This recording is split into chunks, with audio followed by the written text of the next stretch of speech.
Good day. I am excited to be joining you for this online conference, and thank you to Lisa Marie and her crew for putting it together. She does a great job, and I hope you guys are getting a lot out of it so far. I have a talk to present to you here called Getting to Graduation with Grace. The premise of the talk is going to be on high school. If you don't have high schoolers, but you're still interested, because everybody is as soon as you start homeschooling, kindergarten hits and you want to know what high school will be like. That's normal. You're certainly welcome to join in this talk. There will be some universal ideas presented in it, but bear in mind that some of the pragmatic, practical things will be different, in 10 years if you're quite a ways away from graduation at this point. So my name is Bonnie Landry. I live on Vancouver Island. I've been homeschooling. This is my 30th year of homeschooling, which blows my mind. I have 7 kids. The eldest is 33, and then the youngest, who's the only one at home now, is 14. All our kids have graduated via homeschooling, so they've gone, all the way through homeschooled and had a homeschool grad, except our youngest, of course, who's presently in grade 10, and she will be graduating in probably about 2.5 or 3 years. So along the way, I've learned a lot of things, mostly by trial and error, about how we can approach not only graduation and high school, but how we can approach teenagers, actually. So I'd like to share some thoughts. I think that 2 things are really vital when you're talking about approaching high school. Okay, so the very first thing I think is the most important idea to think about when you're talking about high school is your attitude towards both high school and towards your teenagers. Okay, attitude is huge. Okay, so when we're approaching high school, we're going to get the most cooperation at a time when children are typically non-cooperative, right? They go through stages of lack of cooperation as they're, learning their own identity and becoming the adults that they're going to become. So we need to really involve them in the decision making, as opposed to sort of a top-down structure that's natural with small children. We need to involve them in the decision making of what it is they're going to study and how they're going to approach this, maybe what their day is structured like, certainly what courses they're going to take. This is a really important tool for success when you're talking about working with teenagers, and the respect that needs to come with that, right? We need to show them respect, so they will be respectful to us. That's a given. So there's a lot of choices to be made in high school, and involving them in those choices is a good idea. We can provide our guidance, we can provide our wisdom, we can provide the knowledge that they may not have, but ultimately it's a conversation as opposed to a high school program that I come up with. Okay, it's a conversation I'm going to have with my teenagers. I want to make sure that I'm treating them like the adults that they are going to become. Okay, and it's a little bit terrifying, because often at 13, 14, 15, when they're kind of in a sense at their worst, it's hard for us to think, really, this is the adult they're going to become. But we have to remember that those bumps in the road are part of the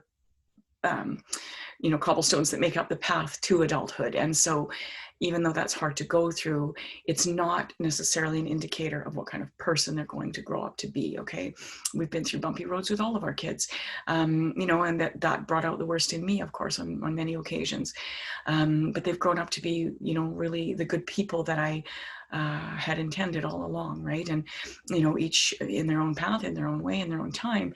But we have to stay the course of kindness, of guidance, of how we're going to approach this with grace. Okay, so that brings me to the sort of second part of that conversation, is that everything I say about high school and learning high school, I'm going to be bringing that into the conversation, okay? You know, that idea into the conversation. It's the subtext of everything that I'll be talking about, is keeping your relationship intact, because I think you are headed for failure if you can't keep the relationship intact, right? And I don't mean it's going to feel intact every moment, but that the goal is to keep the relationship intact, and so you know you can return to that place when things go sideways, because they will. So that conversation for me with my kids in high school is probably going to start around the age of 13 or 14, earlier. If they're a kid who really likes the idea of taking charge of their education, or they have their own ideas about how this should roll out, you know, I'm certainly happy to start that conversation earlier. So, you know, we need to be aware that if their plan is to go to college, that we need to keep that door open for them and sort of prep them with that idea in mind, like a normal high school program would be doing. A normal public school or private school, high school track is going to keep the door open for college in most cases. Even at this point in time, if they think, well, no, I don't want to go to college, I'm not academic, I want to have a trade, you can say, yeah, that's totally fine. We can take that track. But, you know, if something changes along the way, we want to make sure you don't have to make up a couple of years worth of school in order to get into college. So let's keep the door open as much as possible and see where that takes us. So some places, some areas, some provinces require a diploma for graduation. You have to be on a certain track in order for your child to receive their graduation. In some provinces, that's not the case. And in some, like in BC, we have a choice. We can either take the DL track and get a graduation degree, graduation diploma, or we can go at our own way and have a graduation diploma and not have a graduation diploma when the child comes out the other end of things. However, your course of study is really what matters. In my experience, the various places that our children applied to college and university, they basically wanted to see a typical course of study. And so whether they had the diploma or not wasn't really relevant. What was relevant was that they had the typical things, which I'll be getting into in a bit, that a normal high school track would look like, so that you know, they were prepared for university in that way. So so joy is not something you're going to experience all the time, okay, guaranteed. But if joy is your goal, okay, your relationships with your people, joy in your household, harmony in your household is your goal, then you always know where you're going to come back to. If you don't have that as a goal, the relationships in your family as a goal, it will be very easy to lose them. Okay, so that's why that needs to be the overarching idea in order to succeed. If we ask homeschoolers when they, you know, at any stage of homeschooling, whether they're just starting out or well into the journey, if we say to them, what is the main reason you are homeschooling? Okay, in most cases, I would say well over 90% of the cases, people will say, it's because I want my children to love learning, okay? And if it's not their main reason, it's absolutely a secondary reason. If the goal is to love learning, which is what we want our kids to do, if we're without joy in our household, learning doesn't happen very effectively when there's angst, okay? So, you know, that's why it's important to have that as your big picture, okay? So a couple of just practical thoughts about teens and working with teens. I have found that my teenagers need a lot of sleep, and they're happier people and easier to get along with if they get that sleep, okay? So essentially what that meant in our household was that, you know, I let them sleep until, you know, 9:30 until I wanted to get reading or whatever. Even if other people were up at 8 or so and, you know, ready to start the day, I would start doing things with them. But our reading that we did together as a family was always, you know, when the teenagers were up, you know, within reason. On the weekends, they could sleep as long as they want, okay? That was just, you know, part of what we felt was good. And I know there are different schools of thought about this. I'm just sharing my own experience. But sleep was important. Food also important, especially with my boys. Oh my gosh, you know, with my first son, I didn't realize how vital that big cooked protein-filled breakfast was going to make a difference in his mood and his ability to think. And so, you know, even getting him up was so much easier if he could smell bacon and eggs cooking. You know, I didn't want to be cooking because I felt like, you know, I had a house full of kids at the time, and I felt like it was something taking up a lot of my time with, you know, the cleanup and various other things. You know, by the time I had my second and third boys, I thought, okay, the big breakfast it's a big deal. It helps them get out of bed. It helps them think, it helps them be in a better mood. And they're just so, I think they feel so loved when you, when you cook them something that you know they really need. So those are just things that I found on a really practical level to be helpful. So the second part of this, the two things I think are important, is attitude and record keeping, okay? So those might sound kind of divorced, but they're really not, okay? My primary goal as a mom for what I need is to keep homeschooling as stress-free as possible, as simple as possible, as fun as possible. Fun's important to me. And a part of that is obviously keeping my relationships good, but another part is not feeling like I'm scrambling all the time, okay? So you know, I'll work with the subtext of relationship as I go into this idea of record keeping, which seems unrelated.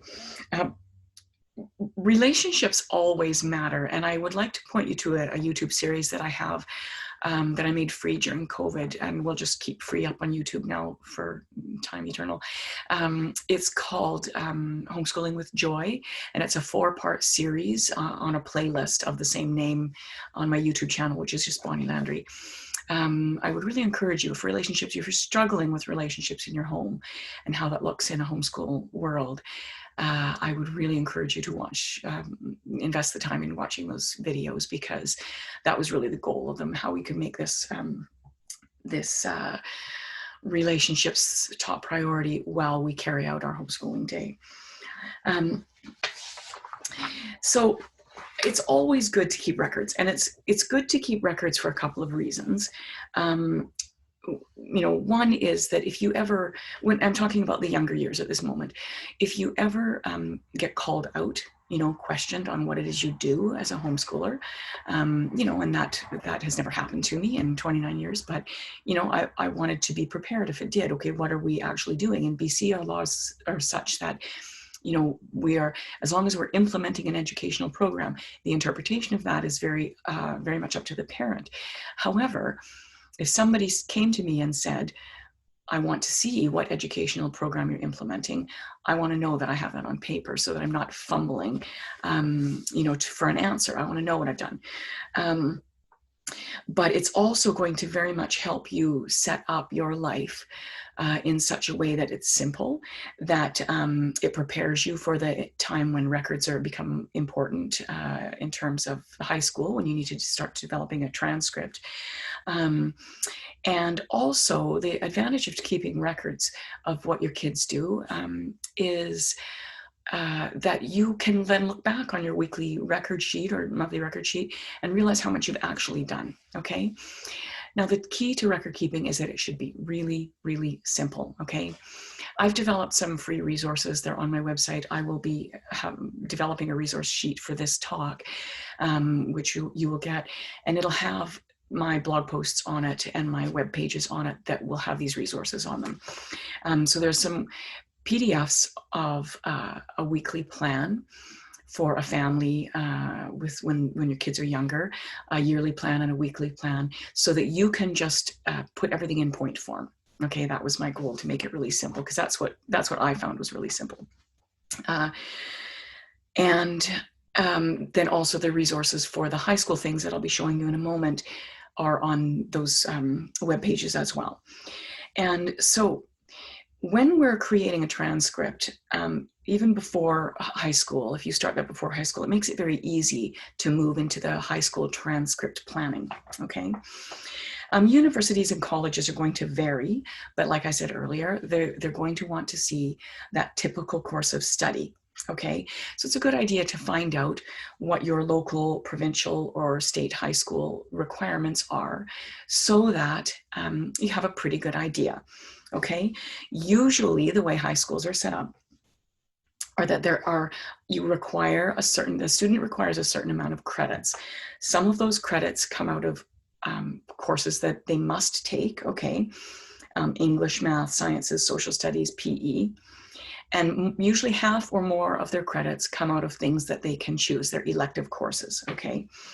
So even within their required courses, there is some choice in most cases as well. So there might just be an English 12 course that they must take, but there also might be, you know, say British literature or creative writing or some other types of English courses that they can choose as well.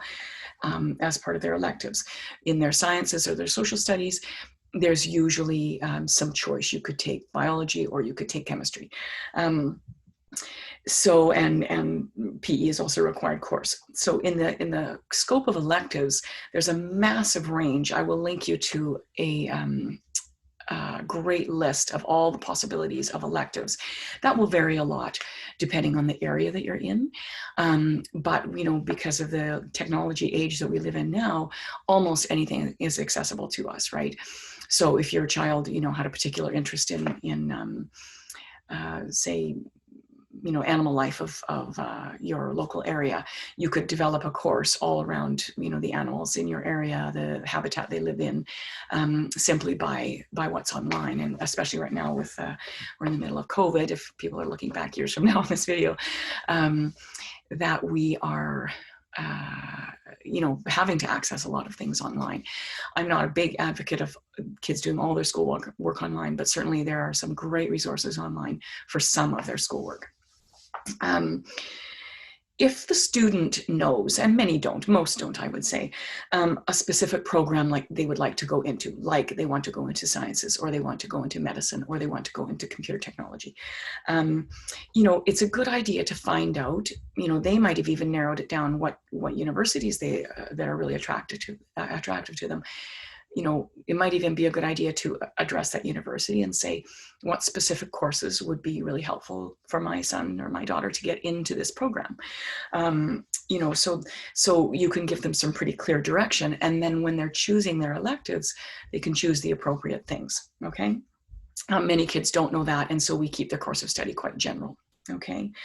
That said, nothing is carved in stone. Okay, so if you have a kid who looks like they're going to be, you know, an English major, or they're going to go into trades, you know, they're very hands-on and you know, they can, they tinker with your car engine all the time or whatever, or they're, you know, constantly, you know, writing and reading beautiful literature and, you know, analyzing it on their own. And it seems like their path is somewhat carved. And then, you know, and so they're choosing their courses according to, you know, to their taste and what they enjoy. And then suddenly in grade 12, they get exposed to something and they think, oh man, no, I really want to go into law, or I really want to go into, you know, veterinarian training. It's never too late, okay? And so we don't get hung up on doing all the right things, because kids change their mind about things, you know? So, I mean, they could finish their grade 12 courses and then take a year and, you know, figure out the sciences they need to become the vet, or figure out the, you know, economics courses they might need, or social studies courses they might need to more effectively get into a degree that would lead them to a law degree. Okay, so it's important not to get hung up, right? We could go back and study things when we were in our 20s if we wanted to, in order to get into a program, or, you know, in your 50s, you know, to get into a program of study. That we're not limited. Education isn't limited, and it's really important not to define it that way. So, you know, it's important to have our children be aware of that as well. If some kids are not stressed about it at all, but some will be, you know, I want to pick the right courses to get me into wherever I want to go. Yeah. Okay. Well, let's do the best we can. At the end of the day, you know, university requirements could change between now and then, and there might be a course you have to make up. So it's not a mistake. No education is a mistake, but it may need some fleshing out, or you may have more courses than actually required, you know, but that's okay. So So I'd like to talk really specifically about developing a transcript, okay? Usually when you have a high school transcript, the point of that transcript is to show what they've studied in high school, to hand into a university, a college, even a trade school might want to see their transcript. And we want to take our time with that and kind of think about that and chat with our kids about it as well, okay? The one thing that I would say is it's absolutely vital to write everything down that they do, okay? Everything. Write it down in point form. The templates that I'm providing will be set up in such a way that you can write everything in point form. Do not assume, and I tell you this from my mistakes I've made in my past, that you're going to remember what happened 2 or 3 years ago and what your kid knew 2 or 3 years ago. There's so much that happens in our everyday life, or things that they do that should be on a transcript, but we will not remember them 2, 3 years down the road unless they're written down. And don't write them down in random places. Have a place you actually keep them, right? So almost everything becomes a course or part of a course, okay? Almost everything they do can become sort of a creditable hours, okay? So we want to make sure that we're recording everything that could become part of a course, even things that you might not think of, okay? I'll give you an example. Say your kid was working at A&W and they are required to take a first aid course because, a certain amount of staff has to have a first aid course. So they take this first aid course. That first aid course, the hours involved in that, could become part of another course, okay? Maybe they spend 6 hours on this weekend course or 8 hours on this weekend course. It could become part of a course, like become hours towards work experience, towards their volunteer hours, towards outdoor education, towards health, even towards PE. They could go towards a science course if they were doing biology. And the other option we have with that is maybe they become quite interested in first aid, or they realize if they get more first aid, they might earn more on their job. So they take more first aid courses. We can then see, oh, wait a minute, they've got 30, 40 hours now into first aid. This is looking like it could become a course on its own.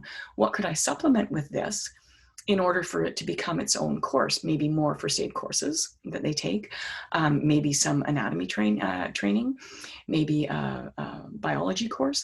But the reality is that we can either use that first aid course to develop a course in its own right, or we can use that first aid course to beef up the creditable hours of other courses, right? But if you don't write it down, you might completely forget that they ever took that, okay? So just here's another example. A lot of times, I just throw this out because it's happened in my life a couple of times. You're like, oh no, we don't do enough for PE. We don't do PE, right? Well, I would say that about my daughter right now, that okay, we're not really doing enough PE. However, when I stop and actually look at what we're doing, she's a fairly sedentary person. She likes to read, she likes art, she's quiet. A lot of what she does is sedentary. However, when I start thinking about, okay, her and I go out for a walk every day. We have a big garden. We work in the garden. Because we have a garden, we are always talking about nutrition. We do ballroom dance with our kids. Usually every Christmas time we do some ballroom dance. There are several different things that we discuss, anatomy, nutrition, why people exercise, various sort of discussion points that would certainly fall into the PE category. And so when I start sort of cobbling those things together, I realize actually, no, we have a PE course on our hands for sure for the amount of hours that we spend doing the things that we do. So that sort of idea. Here's another example. Maybe your child has they're 13, 14 and their bike is broken. And I can fix this. They're kind of mechanically inclined. And so they start looking up YouTube videos. on how to fix their bike. So they look up a YouTube video, they fix the bike, they enjoy it. They say, hey, can I fix the rest of the family's bikes? Everything seems like it needs a tune-up. So they fix, half a dozen bikes and, spend several hours both with YouTube videos and fixing the bikes. You could start to think, okay, this is an applied skill, all right? Could fixing things or kind of a mechanical repair course be something I could develop out of this? Is there other things they might like to fix? Is there some other sort of mechanical training that they could take? Could I flesh this out into a course of its own, or could it become part of another course? So the way you might flesh that out is maybe there's some books they could read. Maybe they could take a course on simple machinery. Maybe they could take a mechanics course. If you Googled, how do bikes work, becoming a bike tech, you'd probably come up with some really good YouTube videos on being a bike tech or how to learn bike repair at home. That's an actual course, so they could take the course and that could start to add up to the hours of becoming a bike tech. However, if they just enjoyed the fixing of the family bikes and they have, 10, 12, 50 hours into bike repair, including the instructional time, the YouTube videos, and the practical time, the time working on bikes. The time teaching another sibling to how to repair their own bike. That all adds up, right? What then that could happen is that could become part of a phys ed course. It could become part of a health course, part of an outdoor education course. Part of a larger course, so you can develop bike repair into its own course, or you could use bike repair to beef up another course in creditable hours, right? So last year, my daughter was doing a lot of cooking and baking, and she was also doing a lot of sewing. Neither of those things by themselves would have been enough to make up a course, right? We're talking about a course usually about 120 hours of instructional time and practical time or assignment time. So when we add up all that time, we're looking at usually about 120 hours to count it as a course. Okay, so that's helpful information for parents to have. And depending on the kind of course, like say, for example, music, usually when we're taking music lessons, it's only an hour a week, but they would also do an hour or so, daily, or half an hour to an hour and a half daily of music, depending on how much music they were taking and how into it they were, and some other assignments that might, make up a music course, right? Anyways, we just have to sort of keep track. Some of it's instructional time, direct instructional. With some courses, that's daily instruction, like math. We have some daily instruction by other lesson, and then the time that they spend doing their assignments. Some things like a bike course, it might be an hour YouTube video, and then 3 hours of actually working on a bike. So instructional time, assignment time, and practical time would be the ways we add up those hours, the things we can include in those hours. But with the home ec side of things, I decided that, we would do some reading about sort of the science end of cooking, and that those things together, the sewing and the cooking, baking, science end of baking, could certainly become a course, a home ec course, kind of an overview of home ec or an introduction to home ec course for her. We also do a lot of horticulture and floriculture. We spend a lot of time sort of thinking about and learning about what it is we're going to plant, why the soil needs to be a certain way, why we need to fertilize a certain way. We spend a lot of time doing that. That's something I could absolutely beef up hours in by, choosing a good gardening book to read or choosing a good course to take. We had a foraging course that we were looking at to find out the local wildlife, flora and fauna that we could use medicinally or use for eating or whatever. So those are ways that I could develop a course out of particular interests of ours. Okay. When we write everything down, the connections and how we spend our time start to emerge, okay? And we start to see things that could come together to make credits, and how we could work with those natural inclinations to create courses and credits, okay? So I'm going to show you sort of the system that I use. And if it's not a system that resonates with you, it might be a good idea to print it off anyway, kind of get your hands on it, get a feel for it, and try to sort of, decide how this would work best for you based on your own, strengths and skills, and how you might like to see things go. So essentially what I've done is I've created a high school duotang, all right? So I'm including 4 years of high school. Some universities and colleges are only interested in the transcript years of grade 10, 11, and 12. I include grade 9 for my own practice purposes, but also some require the 4 years. So it's a good idea to just sort of have that. If you wanted to include an extra year, you could do that. So I have a PDF that's 7 pages long. Those 7 pages, they're kind of like a worksheet for developing your transcript. Those 7 pages, I would print a set of 7 out for each year. So in this book, I have 28 pages of the transcript worksheet. They're the same for each year. I just label them grade 9, grade 10, grade 11, grade 12, okay? So I'll show you what that looks like. I call it the Homeschooling High School Transcript Worksheet, okay? And so what I have here is headings. If you can see them, I'll read them out to you in case you can't see them. I have her name, her grade, her school year. If I had more than one kid doing high school, I would have one of these for each of them, okay? So I have mathematics, English. I have science, social studies, phys ed and health, arts, applied skills, applied design and technology, second language, philosophy, theology, religion, travel studies, practical skills, music, career planning, business, commerce, and economics, home economics. And then I'm on to the next grade, okay, grade 10, which she's in right now, okay? I leave this side of the page always blank. I could do this double-sided to save on paper, but I feel like there's so many sort of random notes that I have occasionally while I'm doing my kids' high school that I like to leave these blank for just write down my random notes, okay? So this is a transcript planning worksheet, 7 pages for each grade, okay? These blocks, my idea for these blocks is that the kids, I can write down in point form what they're doing, okay? I also keep track of the books we read together. She reads on her own, any good movies, historical movies, or documentaries that might fit into our science or social studies. I want to write those down as well, right? Everything. In each block, I have a little box here. It says self-marking, method of grading, and percent or letter grade.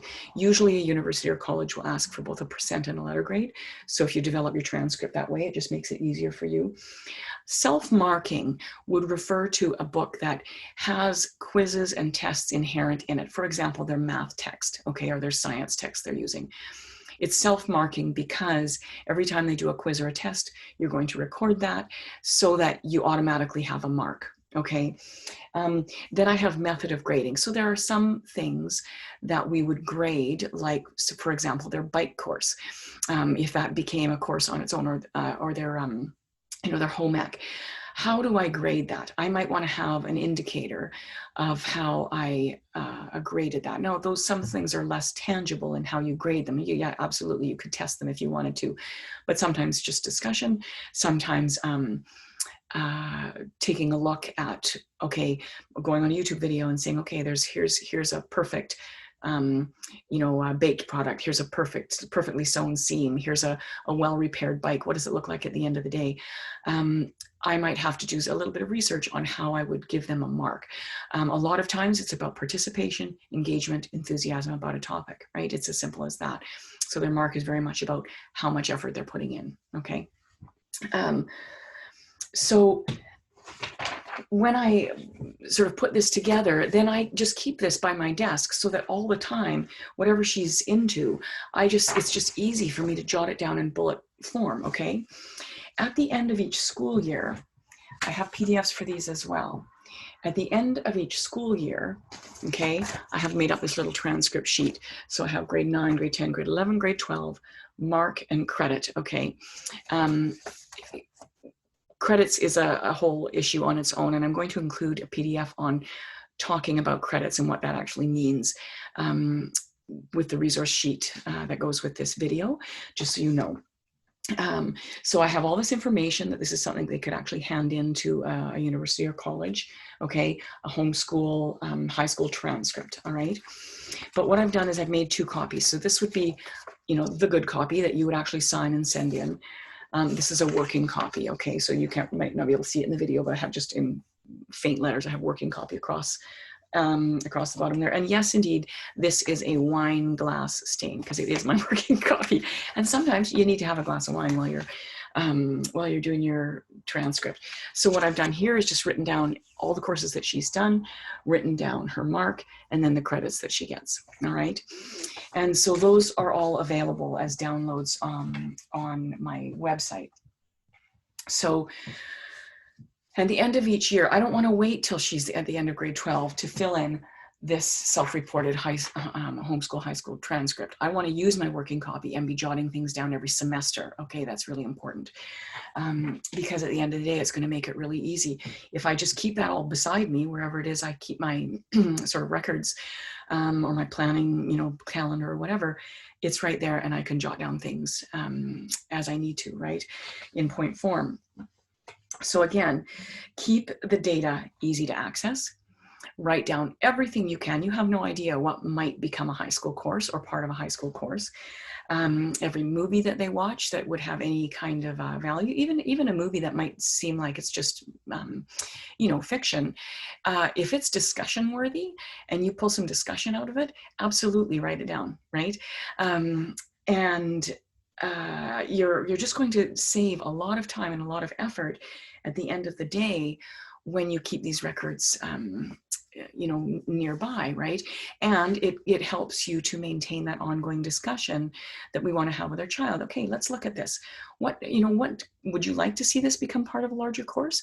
Mom, I'm really jazzed about first aid. I think I'd like to take some more courses. Okay, I think this is looking like you have enough hours in that we could start to make this into a course. What is it that you love? All right. They might not love math. There's a certain amount of math they have to do. Okay. Well, that's just, that just has to be done. But, you also, if they get to spend time doing things that they do love, it's going to be easier to get the things done that they don't love. Okay. Sort of one last note, going back to the relationship conversation for a moment, is that if you're getting a lot of pushback, or they're really, really frustrated about something that's hard for them to learn, we can just wait, okay, until readiness happens, right?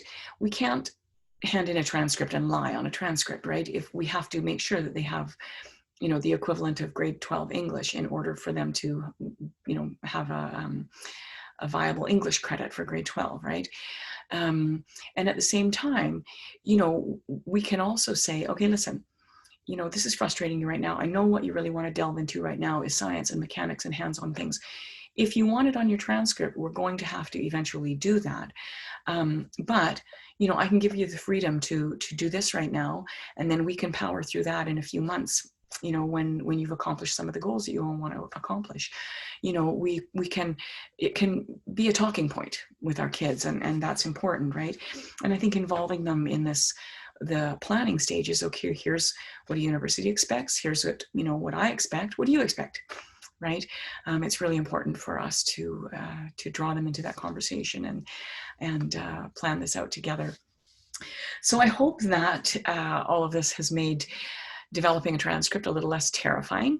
You are welcome to reach out to me. You can contact me via my website, bonnielandry.ca.